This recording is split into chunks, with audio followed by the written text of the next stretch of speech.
ગણિતશાસ્ત્રમાં જુદી જુદી શાખાઓ છે, જેમાં અંકગણિત, ભૂમિતિથી આપણે પરિચિત છીએ. અંકગણિતમાં આંકડાઓનો અભ્યાસ કરવામાં આવે છે. ભૂમિતિમાં વિવિધ આકારોનો ઉપયોગ કરવામાં આવે છે. બીજગણિત એ ગણિતશાસ્ત્રની એ જ શાખા છે જેમાં અંગ્રેજી મૂળાક્ષરો એ, બી, સી, ડી વગેરેનો ઉપયોગ કરવામાં આવે છે. તેમને અજ્ઞાત સંખ્યાઓ માટે દર્શાવી શકાય છે, જેમને ચલ કહે છે. દાખલા તરીકે, દિવાસળી વડે એક એલની રચના કરવામાં 2 દિવાસળીની જરૂર પડે છે. જો 2, 3, 4, 5 વગેરે એલ રચવા હોય તો અનુક્રમે 4, 6, 8, 10 વગેરે દિવાસળીની જરૂર પડે. આમ જેટલા એલ રચવા હોય તેના કરતાં 2 ગણી દિવાસળીની જરૂર પડે. તેથી જરૂરી દિવાસળીની સંખ્યા બરાબર 2 ગુણ્યા રચવામાં આવતા એલની સંખ્યા. રચવામાં આવતા એલની સંખ્યાને સ્મોલ એન વડે દર્શાવીએ તો જરૂરી દિવાસળીની સંખ્યા is equal to 2 into N is equal to 2n લખી શકાય. અહીં એન એ ચલનું ઉદાહરણ છે. ચલની કિંમત ચોક્કસ નથી, એ જુદી જુદી કિંમત ધારણ કરે છે. તેના પર સરવાળા, બાદબાકી, ગુણાકાર અને ભાગાકાર જેવી ક્રિયાઓ ચોક્કસ સંખ્યાઓની જેમ કરી શકાય છે. જુદી જુદી ક્રિયાઓનો ઉપયોગ કરી ચલ સ્વરૂપમાં દર્શાવી શકાય છે, જેમ કે x-3, x+3, 2n, p/3, 2y+3, 2y+3, 3l-5 વગેરે. હવે આપણે મૂળાક્ષર સીની પેટર્ન રચવા માટે 3 દિવાસળીની જરૂર પડે છે. તેથી 2, 3, 4, 5, 6, 7, 8 વગેરે સી રચવા માટે અનુક્રમે 6, 9, 12, 15, 18, 21, 24 વગેરે દિવાસળીની જરૂર પડે. આ ઉપરથી n સંખ્યામાં સીની પેટર્ન રચવા માટે 3 ઇન્ટુ n દિવાસળીની જરૂર પડે. તેથી સીની પેટર્નની રચના માટે જરૂરી દિવાસળીની સંખ્યા ઇઝ ઇક્વલ ટુ 3n નિયમ બને. આ નિયમનો ઉપયોગ કરી જુદી જુદી સંખ્યામાં સી બનાવવા માટે જરૂરી દિવાસળીની સંખ્યા શોધી શકાય. આવી જ રીતે ચલનો ઉપયોગ કરી જુદા જુદા વ્યવહારિક પ્રશ્નોની જુદી જુદી બાબતો વચ્ચેના સંબંધોને નિયમોના સ્વરૂપમાં અભિવ્યક્ત કરી શકાય. આપણે એક ઉદાહરણ લઈએ. ઉદાહરણ: રાજુ અને બાલુ બંને ભાઈઓ છે. બાલુ રાજુ કરતાં 3 વર્ષ નાનો છે. રાજુની ઉંમરને આધારે બાલુની ઉંમર શોધવાનો નિયમ શોધી શકાય. આપણે રાજુની ચોક્કસ ઉંમર જાણતા નથી. તે કોઈ પણ કિંમત હોઈ શકે. ધારો કે રાજુની ઉંમરને x વર્ષ લઈએ. x એ ચલ છે. હવે બાલુ રાજુ કરતાં 3 વર્ષ નાનો છે. તેથી રાજુની ઉંમર જો x વર્ષ હોય તો બાલુની ઉંમર x-3 વર્ષ હશે. આ નિયમ સ્વરૂપની અભિવ્યક્તિમાં x એટલે કે રાજુની જુદી જુદી ઉંમર મૂકી તે વખતે બાલુની ઉંમરની ગણતરી કરી શકાય.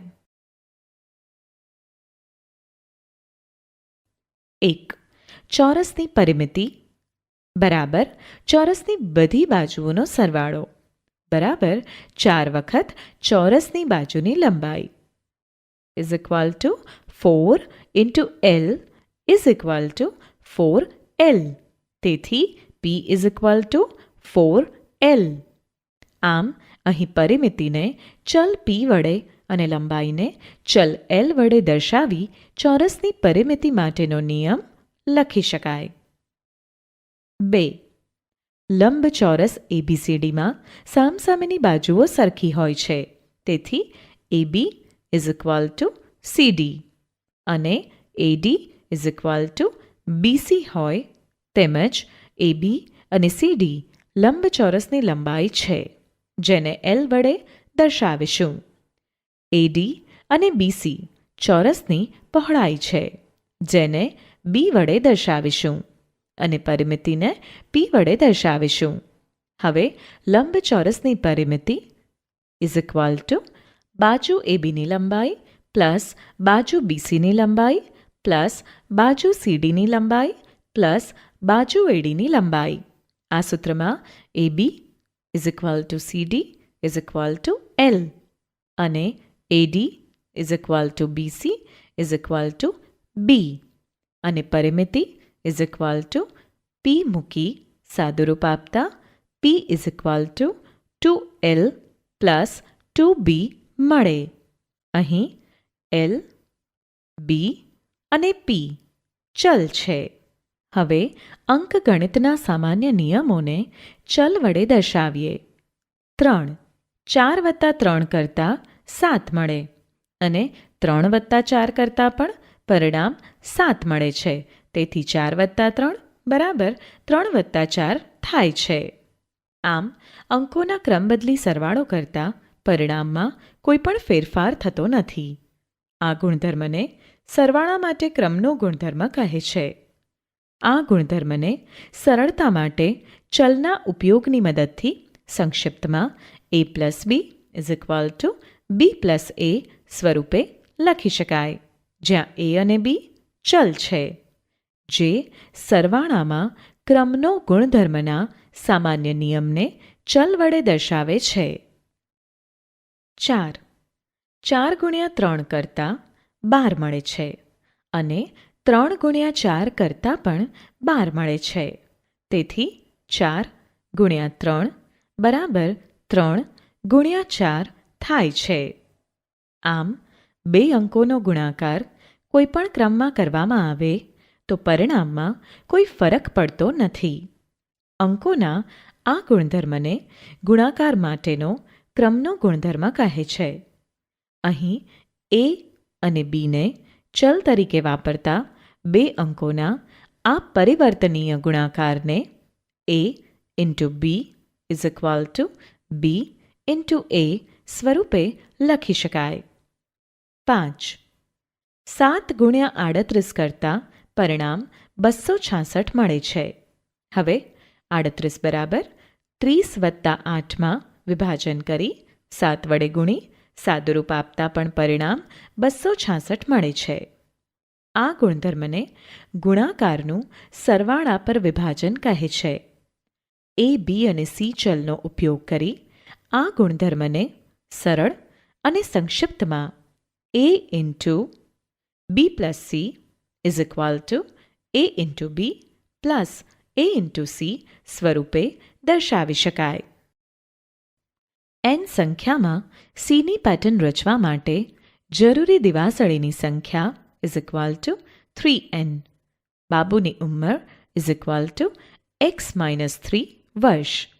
આ નિયમ સ્વરૂપની અભિવ્યક્તિઓ ચલ સાથેની અભિવ્યક્તિઓ છે, જેમાં 3n એ ચલ n અને 3ના ગુણાકાર વડે દર્શાવેલ છે. અભિવ્યક્તિ x-3 એ xમાંથી 3 બાદ કરવાથી મેળવી શકાય છે. આમ ચલ સાથેની અભિવ્યક્તિ સરવાળા, બાદબાકી, ગુણાકાર અને ભાગાકાર જેવી ક્રિયાઓ વડે દર્શાવી શકાય છે. હવે આપેલી સૂચનાને ચલ સાથે અભિવ્યક્તિ સ્વરૂપે કેવી રીતે લખી શકાય તે જોઈએ. જેમ કે બીને -9 વડે ગુણતા સૂચનાને -9b અભિવ્યક્તિ સ્વરૂપે દર્શાવાય. એક્સનો 3 વડે ગુણાકાર કરી મળેલ ગુણાકારમાં 2 ઉમેરતા ને 3x + 2 અભિવ્યક્તિ સ્વરૂપે દર્શાવાય. એક્સને 3 વડે ભાગતા ને x/3 અભિવ્યક્તિ વડે દર્શાવાય. અભિવ્યક્તિ વ્યવહારિક કોયડા ઉકેલવામાં ઉપયોગી છે. પરિસ્થિતિના સામાન્ય પરિભાષામાં કરેલ વર્તનને ચલ સાથે અભિવ્યક્તિ સ્વરૂપનો ઉપયોગ કરી વિધાન લખી શકાય. દાખલા તરીકે સરિતા પાસે અમીના કરતાં 10 લખોટી વધુ છે ને વિધાન સ્વરૂપે દર્શાવીએ. પહેલાં અજ્ઞાત વસ્તુ માટે ચલ ધારીશું. ધારો કે અમીના પાસે x લખોટી છે. આ ઉપરથી સરિતા પાસે x +10 લખોટી છે એમ વિધાન બનશે. હવે એક બીજી પરિસ્થિતિ લઈએ. આજથી 5 વર્ષ પછી સુશાંત કેટલા વર્ષનો હશે? પ્રથમ ચલ ધારો. ધારો કે સુશાંતની હાલની ઉંમર x વર્ષ છે. આથી વિધાન આ પ્રમાણે બનશે. આજથી 5 વર્ષ પછી સુશાંત x + 5 વર્ષનો હશે.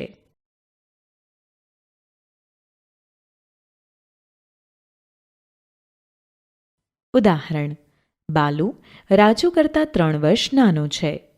જો બાલુ 11 વર્ષનો હોય તો રાજુની ઉંમર શોધો. ઉકેલ: રાજુની ઉંમર x વર્ષ ધારીએ. હવે બાલુ રાજુ કરતાં 3 વર્ષ નાનો છે, તેથી બાલુની ઉંમર x - 3 વર્ષ હશે. પરંતુ બાલુની ઉંમર 11 વર્ષ છે, તેથી બાલુની ઉંમર x - 3 = 11 વર્ષ થાય. આ એક ચલ આધારિત સમીકરણ છે. તે એક સાથેની અભિવ્યક્તિ અને ચોક્કસ સંખ્યા બરાબર હોય છે. સમીકરણને 2 બાજુઓ હોય છે, ડાબી બાજુ અને જમણી બાજુ. તેમની બંનેની વચ્ચે બરાબરની નિશાની હોય છે. સમીકરણ દર્શાવે છે કે ડાબી બાજુની કિંમત અને જમણી બાજુની કિંમત સરખી હોય છે. જો સમીકરણમાં એક પણ બાજુ ચલ ન હોય અને અંકો જ હોય તો તેવા સમીકરણને સંખ્યાત્મક સમીકરણ કહે છે. ચલની જે કિંમત માટે સમીકરણ સંતોષાતું હોય તે કિંમતને ઉકેલ કહે છે. સમીકરણનો ઉકેલ મેળવવા માટે અજમાયશ અને ભૂલની પદ્ધતિનો ઉપયોગ થાય છે. આ પદ્ધતિમાં ચલની કેટલીક કિંમતો આપેલી હોય છે. તે તપાસી સમીકરણને સંતોષે તેવી કિંમત નક્કી કરવામાં આવે છે, જેને તે સમીકરણના ઉકેલ તરીકે લેવામાં આવે છે. અને જ્યાં સુધી સમીકરણને સંતોષે તેવી કોઈ ચોક્કસ કિંમત ન મળે ત્યાં સુધી ચલની જુદી જુદી કિંમતો લેવામાં આવે છે. અહીં આ ઉદાહરણમાં x - 3 = 11 સમીકરણ છે. જુદા જુદા x માટે x - 3નું કયું મૂલ્ય મળે છે તેનું કોષ્ટક તૈયાર કરીએ. અહીં કોષ્ટકમાં જોઈ શકાય છે કે x = 14 માટે સમીકરણ x - 3 = 11 સંતોષાય છે. તેથી રાજુની ઉંમર 14 વર્ષ હોય.